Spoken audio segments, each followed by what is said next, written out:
contrary to what you might think, there's not a lot of innocent people in prison in the sense of nobody, even during the remand period where you're still awaiting trial and stuff, there's very, very few people. I only met one person in my 27 months who maintained their innocence and they were actually acquitted.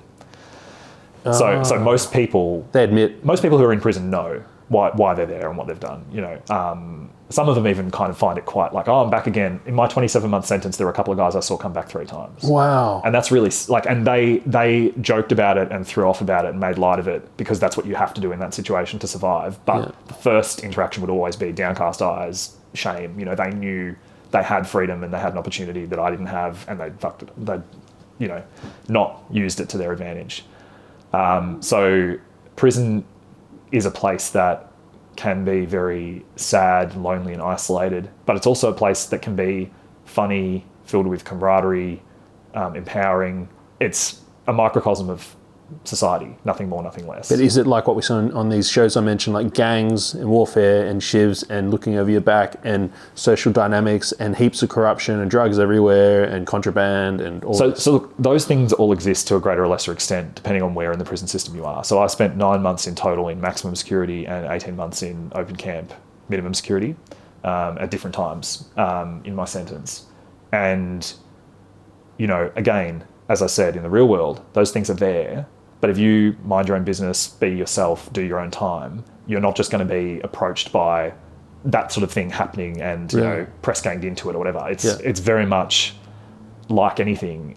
Those things are there if you seek them out. And there are things you will see or become aware of. And over time, you become more aware of them.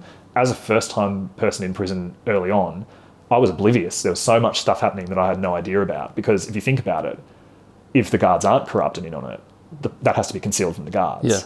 So the incentives of keeping contraband, keeping drug use, keeping like violence, real violence in prison is exceptional even in the more medium and maximum security prisons because the consequences and the stakes are so high.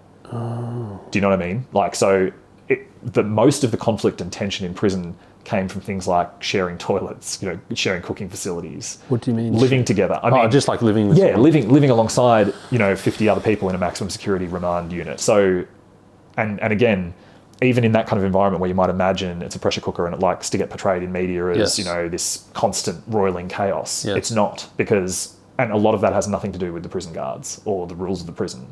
It just has to do with the way people regulate themselves when there are stakes and incentives. So it's a lot more civilized. When I think about from these shows, if I go to prison, I'm going to be raped by the prison inmates. I'm going to have to do whatever they say. We're forced to join a gang.